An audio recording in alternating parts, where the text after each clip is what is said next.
이번 영상은 주제 57이랑 그리고 주제 58이고 이번 영상이 마지막 영상이 될 것 같고 57은 8.15 광복과 국가건설운동의 전개고 58 같은 경우에는 통일정부 수립을 둘러싼 갈등을 주로 다루고 있어. 먼저 57부터 한번 보도록 할게. 냉전체제의 형성과 동아시아의 정세 변화인데, 먼저 첫 번째로 국제연합이 창설되게 돼. 국제연합은 지금 현재 존재하는 유엔으로 이전에 이제 이승만이 1919년에 위임 통지선을 보냈던 국제연맹과는 다른 그런 기관이고, 이것은 제2차 세계대전 중 연합국이 이제 전쟁 방지와 세계 평화 유지 방안을 협의를 하면서 만들어지게 되었고, 국제연합이 1945년 10월 24일에 이제 만들어지게 되었다. 특징은 안전보사 이사회를 설치하는데, 이게 우리가 현재 말하는 유엔 안보리가 되는 거고, 상임이사국 거부권을 부여하였고 유엔군 파견 규정을 할 수 있는 그런 이사회다. 그래서 국제연합의 특징으로서는 물리적 강제력을 행사할 수 있어서 국제연맹과 큰 차이점을 갖고 있다. 그리고 미소 냉전 체제가 이제 형성되게 되는데, 극도의 군사적 대립 체제로 1945년 이제 제2차 세계대전이 끝나고 나서부터 1990년까지 이제 극도의 군사적 대립 상태가 이루어진다. 구분은 미국 중심의 자본주의 진영으로 제1세계, 제2세계는 소련 중심의 공산주의 진영, 제3세계는 이제 비동맹 국가로서 있고, 이제 자본주의 진영과 공산주의 진영의 이제 구분으로서는 마셜 플랜은 이제 자본주의 진영으로서 서유럽이 제2차 세계대전이 끝나고 나서 황폐화가 되었으니까 거기서 이제 돈을 계속 투자를 하면서 서유럽 경제 원조를 하게 되는 게 마셜 플랜이고, 이제 소련 중심의 공산주의 진영에서는 경제상호 원조 회의를 통해서 진행하였고, 또 자본주의 진영에서는 군사적인 면에서는 북대서양 조약기구로 나토를 체결하였고, 소련 중심의 그러니까 공산주의 진영에서는 바르샤바 조약기구를 체결해서 이제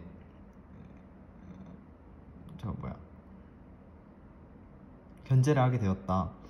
아시아에서는 이제 보면 중국 국민당과 공산당이 내전을 일으켜서 이제 이게 국공 내전이고, 결국에는 이제 중국 공산당이 토지개혁 등을 통해서 이제 이민들의 마음을 이제 사로잡으면서 공산당이 결국은 이기게 되어서 1949년에 그러니까 중화인민공화국이 수립되게 되고, 쫓겨난 국민당은 대만, 타이완으로 가가지고 중화민국을 설립하게 된다. 베트남 같은 경우에는 베트남 민주공화국 공산주의와 베트남 공화국 자유민주주의의 내전이 있었는데, 이렇게 해서 이제 분단되게 됐다. 그리고 나서 한국 같은 경우에는 6.25 전쟁 발발을 했는데, 이 6.25 전쟁 같은 경우에는 특이하게 이제 국제적 전적 내전으로 이제 발달되게 되었다. 일본이 이제 1945년에 패망을 하게 되고 원자폭탄 2방을 맞고 패전을 하게 되었는데, 일본이 국제사회에 복귀하게 되었다. 미국의 지원을 통해서 이제 복귀를 하게 되었는데, 왜 그랬냐? 이제 중국 같은 경우에도 국민당을 밀어주다가 제대로 안 밀어주었기 때문에 공산당이 이제 차지를 하게 되고, 이제 공산주의가 소련과 이제 중국까지 이렇게 내려오게 되었는데, 이를 막기 위해서 이제 일본에게 이제 지원을 하게 되면서 샌프란시스코 강화조약에서 1951년에 있었는데, 이를 통해서 주권을 회복하게 되고, 주로 방공기지, 그러니까 방공국가로 이제 성장을 하게 된다. 일본 또한 38도선의 설정과 미소의 한반도 분할 점령인데, 38도선의 설정은 미국이 원자폭탄을 투하하면서 일본의 무조건 항복이 있었고, 소련의 대일전 참전 및 빠른 속도로 이제 남하를 하게 된 거지.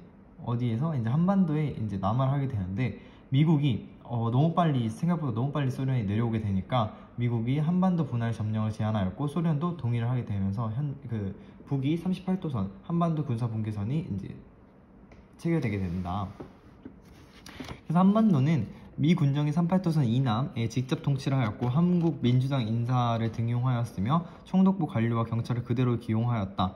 그리고 소 군정 같은 경우에는 38도선 이북의 간접 통치 방식으로 공산주의 세력을 후원하였다.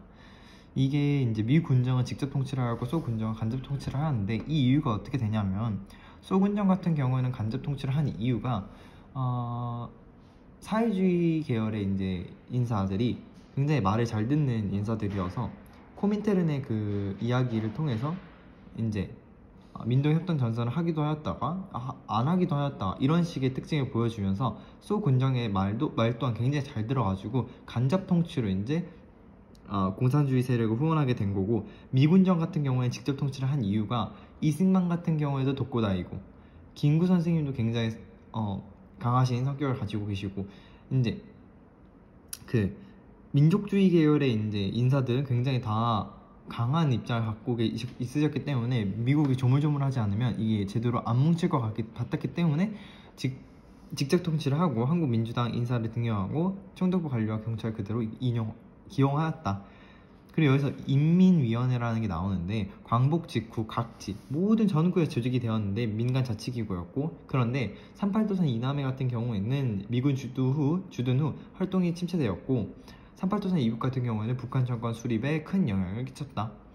임시정부 요인의 기구인데 임시정부 요인들이 모두 다 개인 자격으로 기국이 되었고, 미군정 요구로 1945년 11월에 미 군정은 한국인이 만든 모든 행정 조직을 불인정하고 임시정부는 정부 역할을 수직을 못하였다. 그 뒷페이지로 넘어가 보면 조선건국준비위원회 건준. 조선건국 동맹이 여운형 선생님께서 만드셨지, 광복 이후에는 서울에서 좌우세를 연합하여서 조선건국준비위원회를 만들었고, 조선총독부 행정권 이양교섭을 하여서 정치활동 불간섭의 약속을 받았는데, 건준활동은 치안대를 조직하고 전국에 지부를 설치하고 치안유지 활동을 하였고, 총독부가 경찰서와 방송국 재장악, 좌익중심 운영, 우익 이탈하니까 이제 힘들었는데 결국엔 조선인민공화국을 수립하였다. 미군의 남한 진주가 결정되자 조선준비위원회는 해체 후 좌익 세력이 선포하였고, 왜냐하면 우익 세력이 부정적인 태도를 보였기 때문이다. 주석에는 이승만, 부주석에는 여운형이 이렇게 차지하게 되었다. 그래서 다양한 정치 세력이 이제 참여를 하게 되는데, 한국민주당, 지주자본가 출신 송진우, 김성수 같은 경우에는 우익 세력, 조선공산당 1925년에 만들어졌고, 박헌영 분을 중심으로 좌익계열, 독립촉정중앙협의회, 이승만 각 정파를 연합하였고, 한국독립당, 대한민국 임시정부 요인 주축 김구가 중심으로 국가건설운동을 전개하였다. 요렇게가 이제 주제 57이고, 주제 58 같은 경우에는 통일정부 수립을 둘러싼 갈등에 대해 말하고 있다. 모스크바 3상 외상회의의 신탁통치 문제인데, 모스크바 3국 외무장관 회의가 1945년 12월에 열리게 된다. 미영소 3국 외무장관 회의를 통해서 결정 내용이 한국의 임시정부 민주정부 수립, 미소 공동위원회 설치, 최대 5년간 신탁통치 결의. 근데 결과로서는 우익 세력은 신탁통치를 반대하게 되고, 좌익 세력은 반탁에서 회의 결정을 지지하게 된다. 그래서 좌우익의 대립이 격화되게 되는데, 신탁통치를 결의를 했는데, 미국과 소련 모두 신탁통치를 한 건 이제 원하는 건 맞는데, 미국은 신탁통치를 좀 더 오래 했으면 좋겠다라고 생각했고, 소련은 신탁통치를 짧게 해도 괜찮다라고 했어. 그랬는데 이제 이게 보도로서는 미국은 신탁통치를 반대하였고 소련은 신탁통치를 찬성하였다 라고 나오니까 우익 세력과 좌익 세력은 모두 다 반탁을 한 거지. 그랬는데 이게 이제 아니라는 걸 알고 나서 좌익 세력 같은 경우에는 소련의 말 따라야 되니까 회의 결정을 지지하게 된 거지. 좌우익의 대립이 격화되었다. 두 번째, 미소 공동위원회 자화합작 운동인데, 미소 공동위원회 개최와 연기다. 1946년 3월부터 5월까지 개최가 되었는데, 임시정부 수립, 협의 대상을 둘러싼 미소의 대립이 있었고, 미국은 신탁통치 반대 세력도 포함해야 된다. 이를 통해서 표현의 자유를 이루어야 한다. 소련은 모스크바 3국 외무장관 회의 결정 지지 세력만 포함해야 된다. 왜냐하면 지지 세력이 좌익 세력이고 반대 세력까지 포함하면 우익과 좌익 모두 다 가질 수 있으니까 미국은 이렇게 선택을 한 거지. 좌우합작 운동으로서는 중도좌파의 여운형 선생님과 중도우파의 김규일 선생님이 함께하셨다. 제1차 미소비 운동 공동위원회 결렬 이후 단독정부 수립론 대두, 그러니까 이승만이 1946년 6월에 정합 발언을 하게 된 거지. 우리 남한만이라도 이렇게 선거를 하는 게 어떻냐라고 이제 말하게 된 거지. 그래서 이를 통해서 이제 자화합작 위원회가 결성되게 되고 자화합작 7원칙을 발표하게 되는데 좌익 5원칙, 우익 8원칙을 조물조물해가지고 자화합작 7원칙을 만들게 되었다. 주요 내용은 모스크바 삼국 외무장관 회의 결정에 따른 통일 임시정부 수립, 토지 개혁인데 이때 좌익과 우익이 합쳐진 그런 색깔이 나타나는 게 뭐냐? 유상, 매상 또는 매수, 그러니까 자본주의의 색깔과 무상 분배, 공산주의의 색깔까지 다 같이 들어가 있다. 그리고 반민족 행위자 처벌, 그리고 중요산업 국유화로 사회주의, 그러니까 좌익의 느낌이 나오고 지방자치제 확립을 통해서 우익의 느낌 또한 난다. 입장 차이는 이승만과 한국민주당은 협조를 거부하였고 조선공산당, 그러니까 박헌영이 이끄는 좌익 같은 경우에는 무상몰수, 무상분배, 완전히 이제 좌익으로 가자는 거죠. 그렇기 때문에 그리고 여운형 선생님이 암살되시고 나서는 침체가 되고 미소간 냉전 시기가 더 강화되면서 이제 자화합작 운동은 끝이 나야 된다. 그리고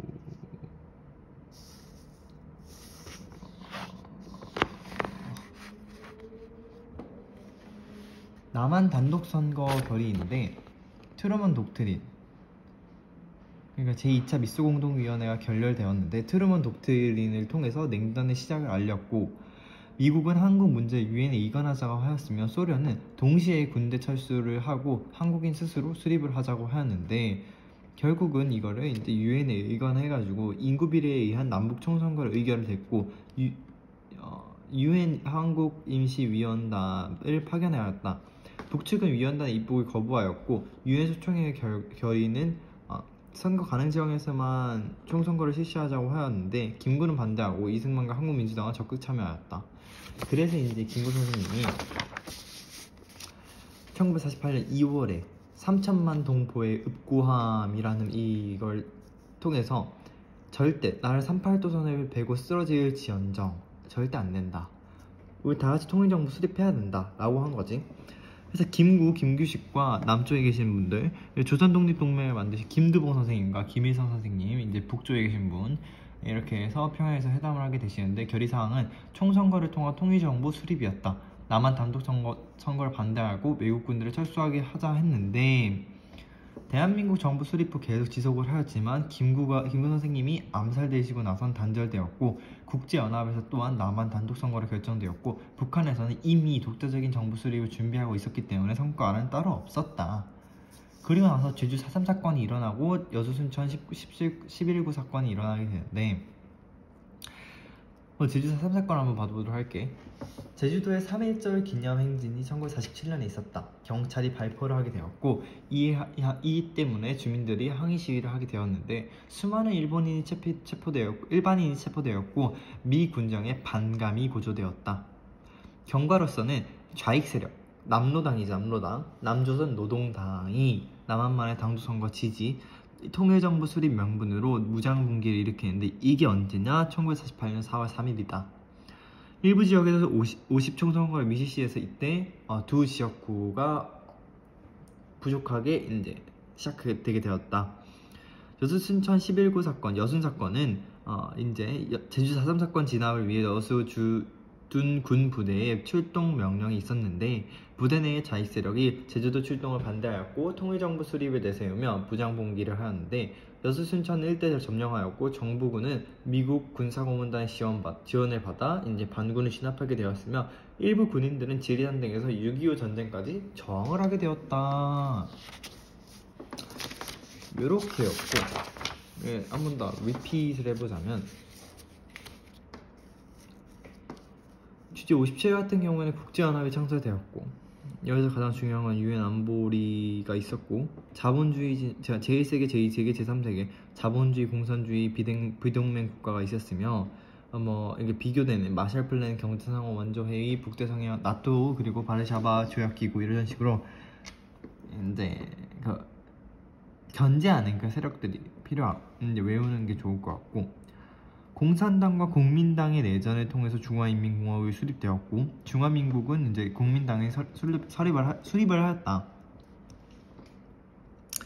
그리고 베트남에서 이제 또 싸우고 있었고 한국에서 6.25 전쟁이 발발하였고 일본이 어떻게 국제사회에 복귀해야 되는지 이런 것도 이제 보면 좋을 것 같고 38도선에 대해서도 이제 보면 좋을 것 같다. 미군정은 직접 통치, 소군정은 간접 통치, 인민위원회, 그리고 임시정부는 결국 개인 자격을 기록하게 되었고 임시정부는 정부 역할 수행을 못하였다. 조선 건준인데 조선 건국 동맹 광복 이후 서울 자화 세력이 연합되었고 서울에서 조선 건국 준비위원회를 통해서 이제 하려고 했는데 결국에는 미군의 남한 진주 결정 이후에 건국준비위원회 해체 후 좌익 세력이 선포하였고 우익 세력이 부정적인 태도를 보였다. 주석에 이승만, 부주석에 여운형이 있었고 한국민주당, 조선공산당, 독립축성중앙협의회, 한국독립당 등 이런 여러 단체들 한 번씩 보면 좋을 것 같고 모스크바 3국 외무장관 회의 1945년 12월이고 미 영소 3국 외무장관 회의가 열렸고 임시민주정부 수립 그리고 미스 공동위원회 설치 최대 5년간 신탄 통치를 결의하였고 우익 세력은 처음부터 끝까지 계속 반탁을 외쳤고 그리고 좌익 세력은 반탁에서 회의 결정까지 지지하였다. 좌우익의 대립 격화였는데 미스 공동위원회 개최와 연기 이제 1946년 3월에서 5월 이제 되었고 미국은 반대 세력도 포함하자고 하였고 소련은 지지 세력만 포함하자고 하였으며 자업자위원회, 자업자운동, 여운형, 김규식, 자업자 실언 측 있었고 이런 거 쭉 보면 되고 유엔의 남한 단독 선거 결정이 있었다. 트루먼 독트린으로 인해서 냉전의 첫 시작이었고 미국은 유엔에 이관하자고 하였고 소련은 동시군대 철수 후 스스로 수립하자고 하였는데 이런 것도 있고 유엔 총회의 결의, 인구비례의안, 남북총선거 의결, 유엔 한국임시위원단 파견, 북수위원단의 입국 거부. 그래서 유엔 총회에다 보내니까 선거 가능 지역에서만 총선거 실시하자고 하였고 김구는 반대, 이승만과 한국민주당은 적극 참여하였다. 그러고 나서 남북협상이 계속 있었는데 결과적으로는 이제 안 되게 되었고 요거 근데 한 번씩 읽어봐야 되고 그래서 3천만 동포에게 요구한 요것도 4.3 사건과 여순 사건을 통해서 이제 남한 단독 선거 결정에 반대하고 통일정부를 계속 수립하자는 그런 말도 이제 세력도 있었다. 그랬는데 여기까지 공부하느라 계속 영상을 보느라 정말 수고가 많았고 부족한 실력인데 영상을 찍어서 올리는 게 맞나 싶기도 하지만 너네들이 이제 이 영상을 보고 흐름 잡고 계속 이제 보면서 읽으면서 이제 계속 한국사를 이번 범위는 확실하게 알아가면 굉장히 뿌듯할 것 같고 열심히 계속 노력한 만큼은 이제 외워지니까 한국사는 최대한 이제 이렇게 쭉 표시 하나 해놓고 이제 프린트를 가린 다음에 또 자기 이렇게 말을 해보고 부족한 부분 이제 또 체크를 하고 이런 식으로 하면 금방 외워지기 때문에 할 수 있을 거라고 생각하고 영상은 여기까지 하도록 하겠습니다.